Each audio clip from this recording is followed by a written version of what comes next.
এই টাস্কফোর্সের যে রেকমেন্ডেশন, এই রেকমেন্ডেশনগুলো যদি সঠিকভাবে কার্যকর করা হয় তাহলে আমি মনে করি এখানে কয়েকশো মিলিয়ন ডলার ইনভেস্টমেন্ট আসা একেবারেই কঠিন ব্যাপার না। ইনফ্যাক্ট বিলিয়ন ডলার উপর ইনভেস্টমেন্ট আসা উচিত, বাট সেটা করার জন্য আমাদের একটা বিনিয়োগ বান্ধব পরিবেশ তৈরি করে দিতে হবে। গ্লোবালি প্রায় 600 বিলিয়ন ডলারের ইন্ডাস্ট্রি এবং ওয়াল স্ট্রিট জার্নাল এবং অনেকেরই প্রেডিকশন হচ্ছে যে 2030 সালের মধ্যে এটা প্রায় $1 ট্রিলিয়ন একটা ইন্ডাস্ট্রিতে পরিণত হবে। কিন্তু দুঃখের বিষয় হচ্ছে যে বাংলাদেশে এখন পর্যন্ত সেমিকন্ডাক্টর থেকে আমরা যে রেভিনিউটা পাই সেটার পরিমাণ রাফলি $6 মিলিয়ন, একেবারেই ছোট্ট। আমাদের কিছু উদ্যোক্তা আছেন যারা বেশ কিছু দূর এগিয়ে গেছেন, কমপ্লিটলি নিজেদের চেষ্টায় তারা এতদূর চলে গেছেন, সরকার থেকে খুব একটা সাহায্য পাননি। কিন্তু এই জায়গাটাতে আসলে গ্লোবালিও অনেক অনেক রিপোর্ট আছে যেখানে বলা হচ্ছে যে সেমিকন্ডাক্টর ইন্ডাস্ট্রি আসলে নেক্সট অয়েল ইন্ডাস্ট্রি। এভাবে বলা হয় যে অয়েল ইন্ডাস্ট্রিতে যেরকম বড় ধরনের ট্রিলিয়ন ট্রিলিয়ন ডলারের একটা সম্ভাবনা রয়েছে ছিল এবং এখন ওটা গ্রো করছে, সেমিকন্ডাক্টর ভবিষ্যতে এরকম একটা জায়গায় চলে যাবে। এআই, মেশিন লার্নিং, এই প্রত্যেকটা জিনিসের ব্যাক এন্ডেই আসলে সেমিকন্ডাক্টরের একটা বড় ভূমিকা আছে। তো আমাদের ন্যাশনাল এফডিআর জন্য যে আমরা হিট ম্যাপ করেছিলাম বিডা থেকে, সেখানেও কিন্তু সেমিকন্ডাক্টরকে আমরা একটা ফোকাস ইন্ডাস্ট্রি হিসেবে রেখেছিলাম, যে সেক্টরে আমরা মনে করছি যে বাংলাদেশের সম্ভাবনা রয়েছে।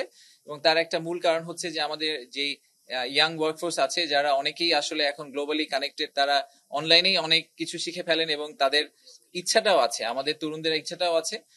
ইঞ্জিনিয়ারিং ইউনিভার্সিটি থেকে যারা বের হয়ে আসছেন তারা গ্লোবালি খুব ভালো ভালো জায়গায় প্লেসড হচ্ছেন। তার মানে হচ্ছে যে যদি আমরা বাংলাদেশেও তাদেরকে ভালো প্লেসমেন্টের সুযোগ দিতে পারি এবং বাংলাদেশি উদ্যোক্তাদের সাথে তাদেরকে কোনোভাবে কানেক্ট করে দিতে পারি, তাদেরকে ওই স্কিল গুলা দিতে পারি, তাহলে হয়তো বাংলাদেশীয় ইন্ডাস্ট্রিটা দাঁড়িয়ে যাবে। তাহলে আর তাকে সিলিকন ভ্যালিতে গিয়ে কাজটা করতে হবে না, উনি বাংলাদেশে বসেই হয়তো একই রকম বেনিফিটস এবং সাপোর্ট নিয়ে বাংলাদেশে ওনারা এটা করতে পারবেন। তো একদম যদি টাস্কফোর্সের যে অবজেক্টিভ যেটা ছিল সেখানে আমরা কয়েকটা জিনিস করার চেষ্টা করছি। প্রথমত আমরা একটা গ্যাপ অ্যাসেসমেন্ট করার চেষ্টা করছি, যে যেটা আমাদের দরকার আর আমরা এখন কি ডেলিভারি করছি সেটার মধ্যে গ্যাপটা কতটুকু আছে।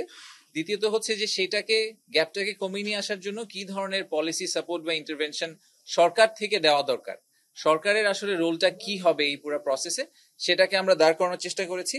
এবং তারপরে আমরা একটা রোড ম্যাপ দেওয়ার চেষ্টা করেছি কমিটি থেকে, যে ন্যাশনালি একটা যদি রোড ম্যাপ আমরা সেট করতে পারি এবং কিছু অ্যাকশন আইটেম আইডেন্টিফাই করতে পারি, যে শর্ট টার্মে আমরা কি করব, মিডিয়াম টার্মে আমরা কি করব, লং টার্মে আমরা কি করব একসাথে মিলে। এবং এটা তো একটা ইকোসিস্টেমের মতো, যেখানে একাডেমিয়া, সরকার এবং ইন্ডাস্ট্রি সবাইকে মিলে এবং আমাদের নন রেসিডেন্ট বাংলাদেশের সাহায্য নিয়েই আমাদের কাজটা করতে হবে। এটা সরকার একা চেষ্টা করলেও পারবে না, আবার কোনো একটা পার্টি একা চেষ্টা করলে আসলে বেশি দূর যেতে পারবে না। তো যারা সেমিকন্ডাক্টর ইন্ডাস্ট্রি নিয়ে একটু পড়ালেখা করেছেন তারা জানেন যে সেমিকন্ডাক্টরের যে পুরো প্রসেসটা, এটাকে 3 ভাগে ভাগ করা যায়। প্রথম ভাগটা হচ্ছে ডিজাইন, দ্বিতীয়টা হচ্ছে ফ্যাব্রিকেশন বা একদম কোর ম্যানুফ্যাকচারিং যেটাকে বলে, আর তৃতীয় অংশটা হচ্ছে টেস্টিং এন্ড অ্যাসেম্বলি। তো আমাদের ইন্ডাস্ট্রিটা এই মুহূর্তে বাংলাদেশে আসলে মোস্টলি ডিজাইন সাইড নিয়ে কাজ করে। এবং সবচেয়ে বড় ইনভেস্টমেন্টের আসলে মানে যদি আমি একদম ইকুইটি ইনভেস্টমেন্ট বা ফাইন্যান্সিয়াল ইনভেস্টমেন্টের কথা বলি, সেটা আসলে প্রাইমারিলি করতে হয় ফ্যাব্রিকেশন প্ল্যান করতে। আমি একটা এক্সাম্পল দিই যে খুব রিসেন্টলি ইন্ডিয়াতে, ভারতে একটা ফ্যাব্রিকেশন প্ল্যান্ট নিয়ে টাটা গ্রুপ কাজ করছে। তাদের ওই প্ল্যান্টের তারা এস্টিমেটেড ইনভেস্টমেন্ট বলেছে, জাস্ট একটা ফ্যাব্রিকেশন প্ল্যান্ট, সেটা এস্টিমেটেড ইনভেস্টমেন্ট হচ্ছে প্রায় $12 বিলিয়ন। সো এটা is a huge investment exercise. তো সেটা হয়তো আমাদের দেশের পক্ষে ইমিডিয়েটলি করা সম্ভব হবে না, কিন্তু ডিজাইনের সাথে সাথে আমরা ইজিলি আবার শেষ অংশ যেটা testing and assembly, packaging, testing, assembly, এই পার্টটাতে আমরা ডেফিনেটলি একটা রোল প্লে করতে পারি বলে আমরা মনে করছি। সো মোটা দাগে আমরা আসলে এই শর্ট টার্ম এবং মিডিয়াম টার্মে বাংলাদেশকে দেখছি যে ডিজাইন থেকে আমরা গ্রাজুয়েট করে ডিজাইনে আরো এক্সপ্যান্ড করব, একই সাথে আমরা প্যাকেজিং এবং অ্যাসেম্বলি সাইডেও চলে যাব। তো এই প্রত্যেকটা অংশে আমরা শর্ট, মিডিয়াম, লং টার্মের কিছু সাজেশন দিয়েছি। তো এই সাজেশন গুলাকে প্রাইমারিলি 3টা ভাগে ভাগ করা যায় এবং 3টা ভাগ নিয়ে আমি আসলে ওদের 3জনকে বলবো একটু 1-1.5 মিনিট করে একটু বলতে, যে আমরা কি ধরনের সাজেশন দিয়েছি। প্রথমটা হচ্ছে স্কিল ডেভেলপমেন্ট। আমাদের যেই যারা আসলে ইন্ডাস্ট্রিতে কাজ করবে তাদের স্কিল ডেভেলপমেন্ট করার জন্য আমরা কিভাবে আসলে একটা ফ্রেমওয়ার্ক দাঁড় করাতে পারি। দ্বিতীয়টা হচ্ছে business environment and policy support. সরকার থেকে আসলে কি কি পলিসিগত চেঞ্জ করা লাগবে বা ইনফ্রাস্ট্রাকচারাল সাপোর্ট দেওয়া লাগবে, যাতে ইন্ডাস্ট্রিতে যদি কোনো জায়গায় ফান্ডিং শর্টেজ থাকে ফর এক্সাম্পল, সেই জায়গাগুলোতে সরকার কিভাবে ইন্টারভিন করতে পারেন। আর শেষটা হচ্ছে গ্লোবাল লিঙ্কেজ অ্যান্ড কোলাবোরেশন। আসলে সেমিকন্ডাক্টর ইন্ডাস্ট্রিটা গ্লোবালি অনেক বড় হয়ে গেছে অলরেডি। আমরা তাইওয়ানের কথা অনেক শুনি, মেইনল্যান্ড চায়নার কথা শুনি, আমেরিকার কথা শুনি, জাপান, কোরিয়ার কথা শুনি, এবং এসব দেশে আমাদের অনেক দেশেই অনেক বড় বড় কোম্পানিতে আমাদের বাংলাদেশি নন রেসিডেন্ট অনেকে অলরেডি কাজ করছেন। তো তারা আমাদেরকে আসলে কোনোভাবে কানেক্ট করে দিতে পারেন কিনা, তাদের থেকে আমরা বেস্ট প্র্যাকটিসটা নিয়ে আসতে পারি কিনা, বা ভবিষ্যতের কিছু বিজনেসকেও ডেভেলপ করে নিয়ে আসতে পারি কিনা। আসলে তো এটা ইটস এ গ্লোবাল বিজনেস, আপনি দেশে বসে দেশে সার্ভ করলে হবে না, আপনাকে বাইরের কাস্টমারকে সার্ভ করার চেষ্টা করতে হবে। তো সেই জায়গায় আসলে তাদের সাথে আমরা কিভাবে কোলাবোরেট করতে পারি, আমরা কি দেশের বাইরে কোনো একটা প্রোগ্রাম করতে পারি কিনা, বা এরকম বিভিন্ন ধরনের সম্ভাবনা নিয়ে চিন্তা ভাবনা এবং কথাবার্তা হয়েছে। সব মিলিয়ে আমরা টোটাল 23টি রেকমেন্ডেশন দিয়েছি, তার মধ্যে 9টি হচ্ছে স্কিল ডেভেলপমেন্টের জন্য, 7টি হচ্ছে আমাদের যে গ্লোবাল কানেক্টিভিটির জন্য, এবং 7টি হচ্ছে পলিসি এন্ডে। তো নেক্সট স্টেপটা এটার ক্ষেত্রে যেটা হবে যে আমরা প্রধান উপদেষ্টাকে আমাদের ফুল রিপোর্টটা সাবমিট করেছি, উনি অ্যাপ্রিসিয়েট করেছেন এবং টাস্কফোর্সকে ধন্যবাদ জানিয়েছেন, এবং বলেছেন প্রধান উপদেষ্টার কার্যালয়কে দায়িত্ব দিয়েছেন যে সংশ্লিষ্ট মন্ত্রণালয়গুলি আছে যাদের এইগুলা আসলে এগুলা নিয়ে কার্যক্রম করতে হবে, আমরা আসলে আমাদের রিপোর্টের মধ্যে একটা টেবিল করে দিয়েছি যে প্রত্যেকটা ইনিশিয়েটিভ কোন কোন মন্ত্রণালয় বা কোন কোন সরকারি সংস্থাকে আন্ডারটেক করতে হবে, এটা কার রেসপন্সিবিলিটি হওয়া উচিত, এবং কতদিনের মধ্যে আমরা মনে করি যে এই কাজটা তাদের করে ফেলতে পারা উচিত, সেটা সহ আমরা ওনাদেরকে রেকমেন্ডেশন সেটটা দিয়েছি। সো এখন প্রাইম মিনিস্টার্স অফিস বা চিফ অ্যাডভাইজার্স অফিস, যেটাকে আমরা এখন বলছি, তারা আসলে এই পুরা রেকমেন্ডেশন সেটটাকে নিয়ে ন্যাশনাল টাস্ক ফোর্সে এগিয়ে যাবেন। আমরা ওনাদেরকে পিছন থেকে যতটুকু সাপোর্ট দেওয়া সম্ভব দিব। এই কিছু রেকমেন্ডেশন আবার বিডার ঘাড়ে চলে আসবে, সেই ক্ষেত্রে সেই হিসাবে হয়তো আমরা বিডা ওনাদেরকে সাপোর্ট দেওয়ার চেষ্টা করব। বাট এখন the ball is in chief advisers offices court in that sense যে they will be the lead ministry to run this initiative forward. গার্মেন্টসের, সো আমি আগে বলি, এনাদ ভাই please feel free to add. এটা একটা হাই স্কিলড ইন্ডাস্ট্রি।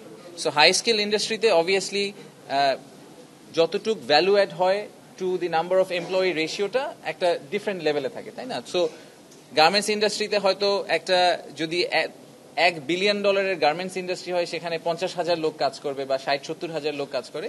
এখানে এক্স্যাক্টলি সেম ভ্যালু ড্রাইভ করার জন্য আপনার আসলে 70,000 লোক লাগবে না, কারণ প্রত্যেকটা সফটওয়্যার ইঞ্জিনিয়ারই সিগনিফিকেন্ট ভ্যালু অ্যাড করবে। সো এইটার অ্যাপিলটা আসলে অন্য জায়গায়। এটার অ্যাপিলটা হচ্ছে আমাদের যারা একেবারেই এক্সট্রিমলি ট্যালেন্টেড ইয়াং ইন্ডিভিজুয়ালস আছে, তাদেরকে আমরা আসলে দেশে রিটেইন করতে পারি কিনা, এবং আমাদের দেশের ওভারঅল যে টেকনোলজিক্যাল অ্যাডভান্সমেন্ট, সেখানে আসলে এটা একটা বড় ভূমিকা রাখতে পারে কিনা। এখানে কি পরিমাণ ইনভেস্টমেন্ট আসতে পারে বলে আপনার মনে হয় এই সেক্টরে? কি পরিমাণ ইনভেস্টমেন্ট আসতে পারে বলে আমার মনে হয়, 5 বছর, জি, এটা it's very hard to say. আমরা কতটুক আসলে নিজেরা, এটা কমপ্লিট ডিপেন্ড করবে যে আমরা নিজেরা কতটুকু কাজ করতে পেরেছি। এই টাস্ক ফোর্সের যে রেকমেন্ডেশন, এই রেকমেন্ডেশনগুলো যদি সঠিকভাবে কার্যকর করা হয়, তাহলে আমি মনে করি এখানে কয়েকশো মিলিয়ন ডলার ইনভেস্টমেন্ট আসা একেবারেই কঠিন ব্যাপার না। ইনফ্যাক্ট $1 বিলিয়ন উপর ইনভেস্টমেন্ট আসা উচিত। বাট সেটা করার জন্য আমাদের একটা বিনিয়োগ বান্ধব পরিবেশ তৈরি করে দিতে হবে এই সেমিকন্ডাক্টর ইন্ডাস্ট্রিকে। সেই করে দেওয়ার রেকমেন্ডেশনগুলোই আমরা দিয়েছি। সো আসলে দায়িত্ব আমাদের বলতে আমি বলছি সরকার এবং আমাদের যে ইকোসিস্টেম প্লেয়ারদের ইনভেস্টমেন্ট ফ্রেন্ডলি আগে তৈরি করার জন্য, তা না হলে আবার ইনভেস্টমেন্টটা হয়তো আমরা এই $6 মিলিয়ন থেকে যাবো আগামী 5 বছর। জি, ইনফ্রাস্ট্রাকচারে আমরা যে পলিসি ইন্টারভেনশনের যে জায়গাটা বলেছি, সেখানে ক্যাটাগরিক্যালি এই ট্যাক্সের ব্যাপারটা আলাদা করে উঠিয়ে নিয়ে আসা হয়েছে। সো ওখানে 2-3টা বড় জিনিসের কথা বলা হয়েছে, আমি যদি মনে থাকলে। একটা হচ্ছে গিয়ে এই ফিসকাল সাইডে আমরা কতটুকু সাপোর্ট দিতে পারি কর টরের থেকে।